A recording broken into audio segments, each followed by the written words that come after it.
Olá, meu nome é Lucas Gini e esse é o Freela Podcast, um programa de entrevistas com profissionais autônomas e autônomos. Nesse episódio eu converso com o publicitário e fundador da Black Influence, Ricardo Silvestre. Às vezes você fala uma coisa que não condiz com o que a maioria pensa. É a sua opinião pessoal. Então é uma coisa muito delicada você estar numa posição de representar outras pessoas, sabe? Mandar 1 milhão de e-mails por dia para que as pessoas respondam só 2. Então é sempre nessa pegada, assim, de fazer várias coisas ao mesmo tempo, na tentativa de que pelo menos uma dê certo. Às vezes as pessoas não me dão oportunidades, porque quem sou eu na fila do pão, né? Se existe a empresa X aqui que faz quase a mesma coisa.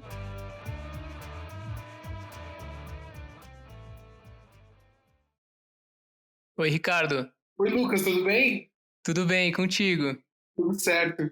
Maravilha, cara. Queria te agradecer por ter encontrado um espacinho na agenda aí para falar aqui comigo. Imagina, obrigado você pela oportunidade e pelo convite. Eu vou então começar te perguntando como que você se tornou freela e acho que mistura um pouco com como que você abriu a sua empresa, né? Sim, exatamente. Cara, primeiro eu sou publicitário, né? Eu moro aqui em São Paulo. Eu trabalhei aí em algumas agências de publicidade importantes no cenário nacional. E aí eu me vi numa situação. A agência é um lugar onde falta muita diversidade. Então é muito difícil para mim, sempre foi muito difícil para mim, lidar com tudo isso e me sentir como parte das equipes, parte dos trabalhos, enfim. Principalmente sendo um homem negro. Isso sempre me incomodou, só que nas minhas últimas agências isso me incomodou ainda mais, sobretudo na última. Porque a gente está em 2020, a gente sabe sobre a importância da diversidade, a gente sabe sobre quanto isso agrega valor ao negócio do cliente, mas parece que as pessoas não estão tão dispostas a fazer alguma coisa que mude essa realidade, sabe? Estar no meio disso tudo é muito incômodo, cara. Você se sentir sozinho, olhar para o lado e não ter ninguém parecido com você é desesperador. E acaba sendo uma pressão muito grande, porque você está ali sozinho, de alguma forma você está representando a comunidade, né? Já que você é único, isso é uma responsabilidade. Então isso começa a pesar muito na sua cabeça. E aí chega um momento que você simplesmente não consegue. Você para e pensa, nossa, o que está acontecendo? Será que esse lugar é de fato para mim?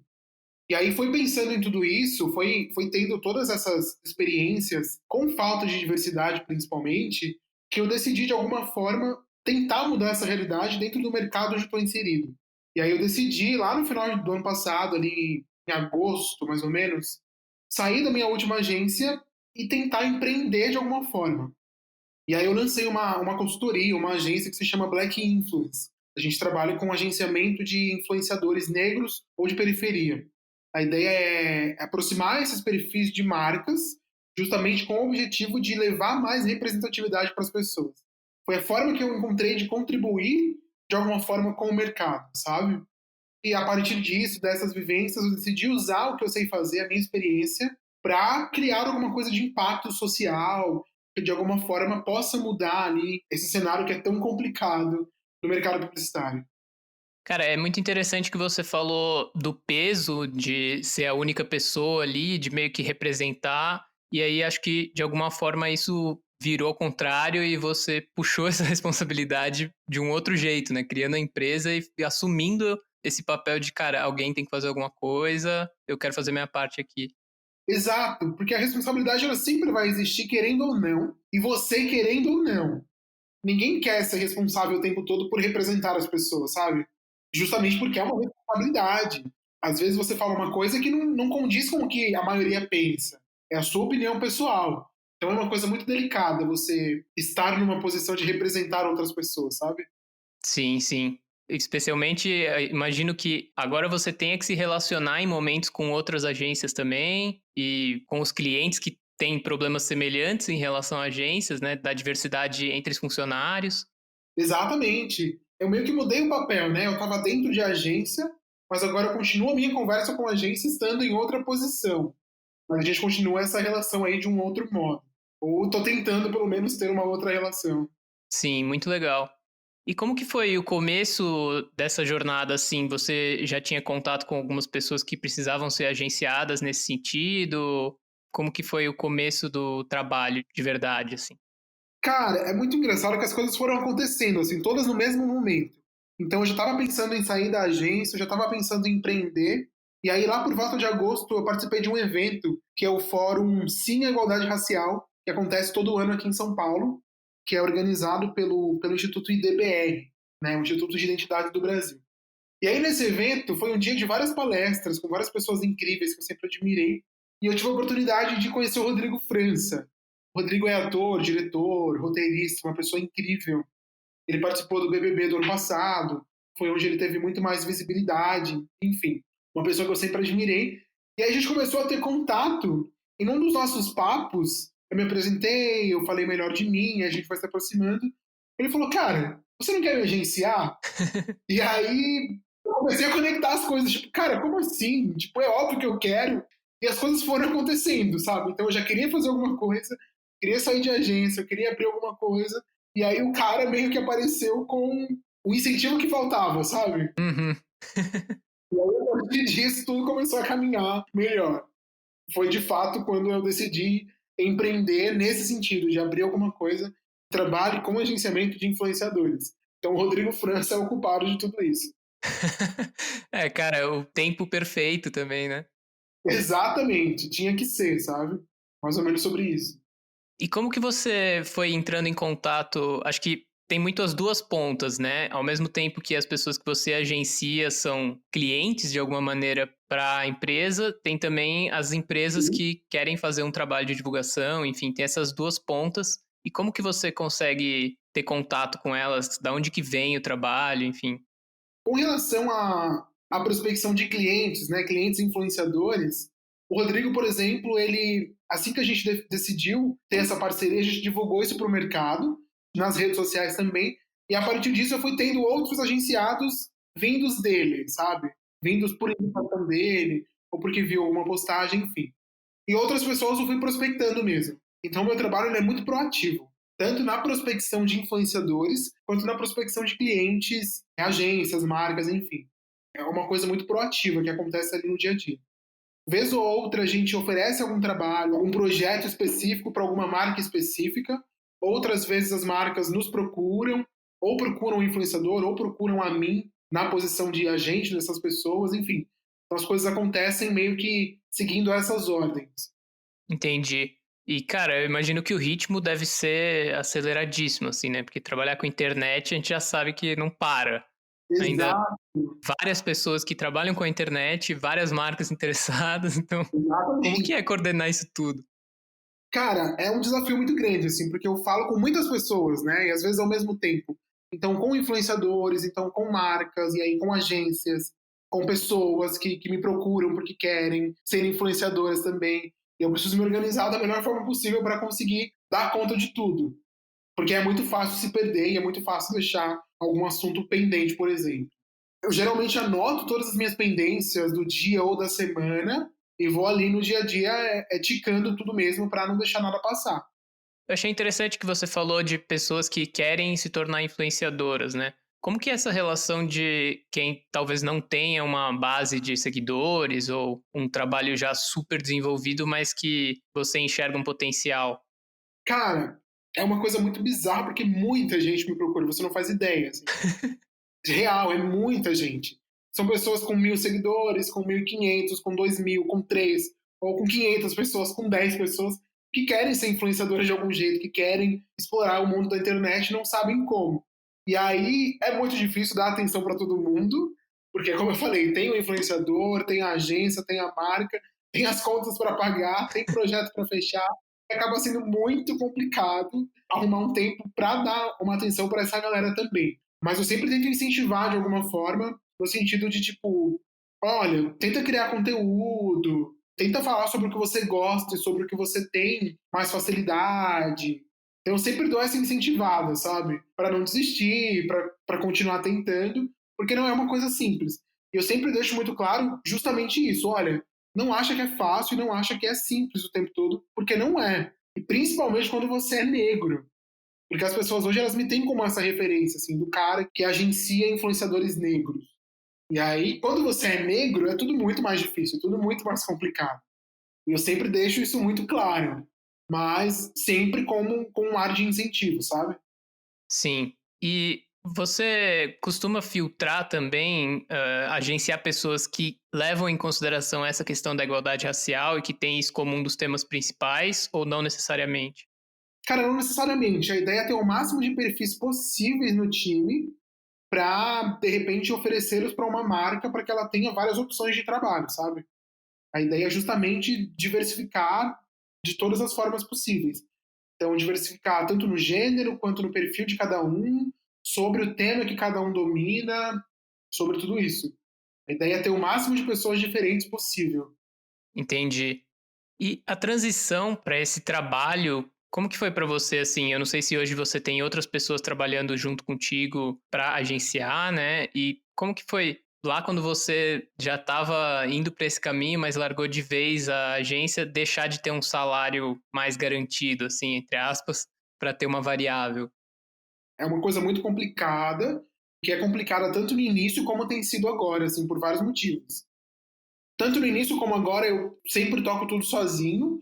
Quando a demanda aumenta, eu consigo contar com algumas pessoas que também são freelas, então é muito importante ter essas pessoas perto de mim. Só que no início era aquilo, era fazer tudo, era cuidar da parte administrativa, cuidar da abertura de empresa, fazer prospecção de cliente, fazer prospecção de influenciador, criar projetos, ir bater nas portas, mandar 1 milhão de e-mails por dia para que as pessoas respondam só dois. Então é sempre nessa pegada, assim, de fazer várias coisas ao mesmo tempo, na tentativa de que pelo menos uma dê certo. A parte mais difícil do negócio, e que tem sido até agora, tem sido justamente essa variável salarial, que acontece o tempo todo, né? Em um mês é X, no outro mês é Y, e as contas continuam ali com o mesmo valor, sem essa variável. E é justamente esse o desafio, é se adaptar para essa nova realidade. E não é uma coisa simples, assim. É um negócio muito desafiador, porque por mais que essa iniciativa seja totalmente promissora, que tenha tudo para dar certo, o mercado não é tão maduro para trabalhar com diversidade e para contratar influenciadores negros. Então, na mesma intensidade que é uma coisa super legal e cria impacto social, tem um outro lado que é a dificuldade na contratação. Então, as marcas não me procuram com frequência, os jobs não têm um valor financeiro tão grande muitas vezes, então é um desafio muito grande sobreviver olhando por esse lado também. E é aí que eu chego no ponto de que eu não consigo viver somente disso. Que eu preciso, em vários momentos, procurar outros freelas, procurar outras formas de sobrevivência. Porque só disso, por enquanto, eu não consigo viver, saca? Você corre atrás de coisa em agência mesmo, eventualmente. Exato, ou agência, ou direto com o cliente. Cara, eu percebi que essa é a realidade de muitas pessoas, sobretudo negras. Sempre que a gente se dispõe a criar alguma coisa, ou empreender de alguma forma, ou até mesmo criar conteúdo, isso acontece com muito criador de conteúdo, a gente não consegue viver só disso. Porque a gente não tem contrato com marcas como as outras pessoas normalmente têm. A gente não tem uma procura gigantesca pela contratação do nosso trabalho. Então é por conta disso que a gente precisa criar outras alternativas de sobrevivência.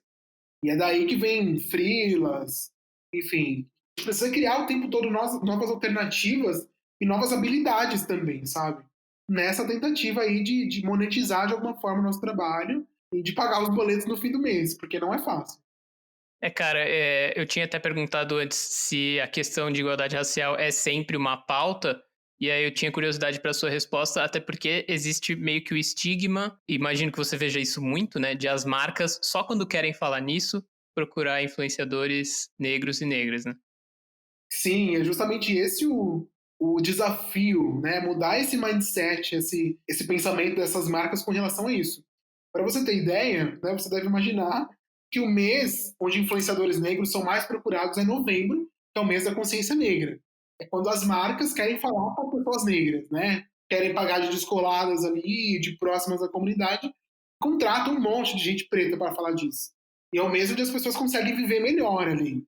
É o mês onde mais tem trabalho, onde as pessoas mais têm destaque. E aí, a provocação que eu sempre faço é: e os outros meses? Como que essas pessoas sobrevivem fora de novembro?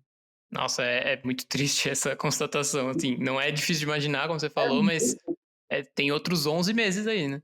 exatamente, é muito complexo. E aí, chega novembro, você se vê obrigado a fazer vários jobs para fazer um pezinho de meia para sobreviver em dezembro, em janeiro, e no máximo de meses que você conseguir. E é uma coisa assim absurda, sabe? Principalmente porque a comunidade negra, que as marcas querem falar em novembro, consome muito o ano todo. A comunidade consome aí quase 2 trilhões de reais, que é mais de 25% do PIB. E as marcas não entenderam isso ainda por quê? O que acontece? É como se fosse um mês tapar o buraco do resto. Exatamente. Ai, vamos fazer a nossa parte aqui, falar com essa galera só em novembro que tá bom. Não tá bom. Não funciona assim. Cara, eu nunca poderia imaginar essa sazonalidade tão intensa assim. Então isso também é uma questão pra você, porque você deve trabalhar muito mais no mês de novembro. Exato. Como eu falei, a minha iniciativa nasceu lá em agosto. Em novembro tava tudo incrível, assim. Surfando total no hype, um crescimento bem legal, muita gente comentando, muita gente procurando, até me procurando como pessoa física mesmo. Então, cara, a gente faz muita palestra em novembro, a gente fala muito em novembro. As pessoas nos procuram muito o tempo todo, mas só em novembro. Nossa. E como que é, assim, você comentou que nos outros meses você tem que correr atrás de outros trabalhos e tal. E aí até voltando um pouco para sua rotina, você consegue estabelecer um horário de trabalho, porque já tem a loucura de internet, produção de conteúdo e aí outros trabalhos para entregar para outras empresas. Você consegue ter final de semana normal, esse tipo de coisa? Cara, eu me esforço muito para ter um final de semana, para conseguir descansar a cabeça o máximo que eu consigo. Mas, inevitavelmente, às vezes tem projeto que estendem para o final de semana, mas são coisas bem pontuais. E no dia a dia eu tento organizar o máximo possível com relação a horários mesmo. Então, entregas, quando dá, a gente flexibiliza o horário de entrega ou a data de entrega. Quando não dá, é uma correria absurda mesmo. É, estabelecer rotina já é uma dificuldade em qualquer área, com internet e com uma super sazonalidade, cara. Exatamente, é muito desafiador. Mas no fim acaba rolando sim, a gente vai aprendendo a lidar com uma característica do negócio, sabe? Com uma característica do trabalho. Há quanto tempo já que você abriu a empresa? Cara, a gente nasceu em agosto, quase 10 meses aí. Nossa, então é muito difícil ter um perfil de como é exatamente como é ao longo de um ano inteiro, até porque agora, com quarentena e toda essa questão, rotina zero, né? Exato, exatamente. E aí ainda tem o dificultador da quarentena, né? O dificultador do distanciamento social com relação ao trabalho, contratação. Então antes já era difícil, e agora com o coronavírus cara, é muito mais difícil. É muito, muito mais difícil. Você sente que existe mais procura por trabalho de produção de conteúdo? Assim, não dá para dizer que nada seja positivo nessa situação, mas teve uma melhora nesse sentido? Cara, com certeza. Acho que o mercado de influência é um dos mercados que mais se manteve aquecido em meio à pandemia, porque é estratégico usar influenciador e criador de conteúdo em campanha. Porque como eles já estão na internet, que é um território que eles dominam muito, é mais fácil para uma marca falar com eles, para que eles falem com os consumidores. Só que aí a pergunta, o desafio é: quem são esses influenciadores que as marcas contratam? São sempre os mesmos. São sempre as mesmas pessoas com os mesmos perfis, que muitas vezes não tem o mesmo alinhamento ali com o valor da marca, né? É o que a gente viu recentemente com uma blogueira que fez uma festa no meio da Meu pandemia que Deus. perdeu vários contratos. Cara, como que uma pessoa tem muitos contratos e outras não tem nenhum? E é justamente isso que faz a gente pensar que as marcas sempre contratam mais os mesmos perfis. Contam sempre as mesmas histórias a partir das mesmas narrativas. Então é justamente essa provocação que eu sempre faço. Vamos dar oportunidade para outras pessoas? Vamos diluir esse investimento que você faz em uma única para outras pessoas? E de quebra, trabalhar a diversidade porque é importante? Então é justamente esse momento. O mercado de influência está super em alta, está incrível, muitas contratações, mas quem são esses influenciadores? Porque os meus influenciadores negros continuam sem trabalho. É, e é um absurdo isso sob o ponto de vista até de comunicação mesmo, né? Tipo, mesmo partir do princípio que a pessoa não se preocupa com a questão racial, que já é um absurdo, mas sob o ponto de vista de comunicação, assumir que o seu público é inteiro padronizado e vai consumir os mesmos influencers sempre não faz sentido. Não faz. E as marcas elas possuem consumidores diversos, dos mais diversos tipos, profissões, enfim, que moram em vários lugares diferentes, que são diferentes. E aí as pessoas, o consumidor, de uns 2 anos para cá, ele tem tido um comportamento que é o seguinte: se eu não me vejo ali, eu não compro aquilo. E não está errado. né? E é justamente uma provocação que essas pessoas fazem para as marcas. Só que ninguém trabalha isso 100% bem. Eu não sei o quanto isso é importante para as marcas de fato. E eu acho que uma parte do que você está fazendo, o seu trabalho também é mostrar isso para os dois lados, que é muito do que você estava falando. Você sente alguma diferença, assim, é que não tem um período de análise tão grande, de 10 meses às vezes não é suficiente para ver um resultado nesse sentido, mas você sentiu alguma diferença desde que você começou até agora? Cara, eu senti, não é uma coisa gigantesca, mas sim eu senti. Muitas marcas gostaram muito da minha iniciativa, principalmente muitas marcas, agências. Só que o que de fato vai mostrar essa diferença é a contratação de influenciadores negros, né? Não basta só receber vários elogios, é incrível, mas, cara, não funciona, não paga as minhas contas, nem os influenciadores pagam as contas deles. Então falta mais ação, né? Falta de fato trabalhar a diversidade, trabalhar a representatividade na contratação. Só assim a gente vai conseguir fazer alguma coisa de fato verdadeira, sabe? Sim, faz sentido. Emendando nisso, quais que são os planos que você tem, se é que dá para manter algum plano nessa situação que a gente está vivendo agora, mas como que você imagina para o futuro, seja de curto ou longo prazo? Cara, boa pergunta. É muito difícil vislumbrar alguma coisa assim quando você não é valorizado, sabe? Porque aí, inevitavelmente, o seu trabalho ele passa a ser inviável. Porque a falta de contratação deixa de ser o negócio como um todo. Se você não tem cliente, não tem por que você existir, concorda? Uhum. Então é muito complicado você pensar, você vislumbrar um futuro pensando em tudo isso. Então eu acho que um caminho é pensar em parcerias aí com empresas, com pessoas que dominam o mercado de alguma forma. Porém, não é tão simples se aproximar dessas pessoas, porque às vezes acaba aparecendo como uma ameaça para o negócio delas. Então, as pessoas têm muita dificuldade de entender como uma parceria, como um crescimento para os dois lados. Mas eu espero, na verdade, de coração, é o meu desejo que as marcas desenvolvam esse pensamento de dar valor para esses profissionais, que elas passem, na verdade, a enxergar essas pessoas criadoras de conteúdo como profissionais e profissionais que agregam muito valor à marca delas. Então, eu acho que é esse o desejo, que essas pessoas valorizem o influenciador negro, valorizem o criador de conteúdo negro e contratem mais vezes. Porque o meu negócio, o negócio como um todo, depende disso, de contratação. Muito do que você também comentou de, às vezes, o discurso, né, um mês por ano, ou fala muito, mas a grana mesmo não tá entrando. Exato, no discurso é lindo, mas na prática é mais ainda. É sobre isso. Cara, e teve alguma história que foi marcante, assim, até o próprio começo da empresa, como você já comentou, foi um momento que as coisas se alinharam ali para você ter essa iniciativa, mas tem alguma outra história que foi muito importante nesse trajeto?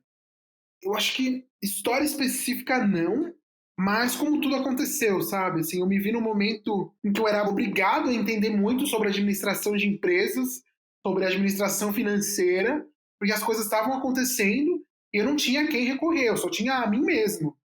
E lidar com isso foi o mais desafiador, assim, foi a história mais absurda, sabe? Eu tinha um salário ali por mês, que eu conseguia pagar as minhas contas, e do nada eu não tinha mais aquele salário, do nada eu tinha que correr atrás e criar um monte de coisa, cuidar de administrativo, do financeiro, tipo, lidar com isso tudo foi muito desafiador, sabe? Sim. Essa é a maior história, então, de tudo. Esse é o maior case. E que tá em curso ainda, né, cara? Exato, a gente está aprendendo. E por último, se você pudesse dar uma ou algumas dicas para você mesmo no passado sobre a vida de empreendedor, de autônomo, fora todas as dicas que você já deixou para o mundo, quais seriam? Caraca, foge que é cilada. Brincadeira. É, cara, putz, acho que buscar parcerias com pessoas que entendem muito bem sobre o mercado, com empresas que dominam completamente o setor, o ramo, para que de alguma forma eles sejam como se fossem mentores, sabe? Buscar por mentores que entendem muito bem sobre o mercado, que principalmente estão no mercado, que são contratados com frequência, têm um certo respeito, para ter de alguma forma um respaldo ali, sabe? porque é o que falta muito também. Às vezes as pessoas não me dão oportunidades, porque quem sou eu na fila do pão, né? Se existe a empresa X aqui que faz quase a mesma coisa, que me fornece sempre os mesmos influenciadores com o mesmo perfil, por que é que eu tenho que dar oportunidade para você? Quem é você, saca? Buscar essas parcerias com essas empresas seria o melhor caminho desde o início. Cara, eu fiquei chocado com o que você falou de que muitas vezes buscando esse contato enxergam como uma concorrência, né? Sim, exatamente. Tipo, imagina, se o meu negócio cresce absurdamente e eu tomo o lugar dessas empresas tradicionais. É um absurdo. E às vezes esse acaba sendo o pensamento da galera. Ao invés de ser como é. Né? A ideia é somar. Diversidade é importante. O meu negócio ele tem um diferencial que é trabalhar com a diversidade racial. A gente tem propriedade para falar disso, que é o que outras empresas não têm. E aí, ao invés de enxergar como uma soma, eles acabam enxergando como uma divisão, muitas vezes. E acaba sendo um dificultador gigante. E é conteúdo, né, cara? Não é finito. É a internet, tipo. Exatamente. As coisas mudam o tempo todo, crescem o tempo todo, estão ali. E é isso. Tem sido um desafio. Cara, obrigado de novo, Ricardo. Foi demais conversar contigo, ouvir sua perspectiva. Valeu mesmo por ter participado. Obrigado você pela oportunidade. É muito bom ser ouvido, principalmente num momento tão difícil como esse. A gente não enxerga muitas perspectivas de crescimento. Obrigado mesmo. Imagina, cara. A gente mantém contato então. Valeu, Ricardo. Um abraço. Com certeza. Um abraço, se cuida.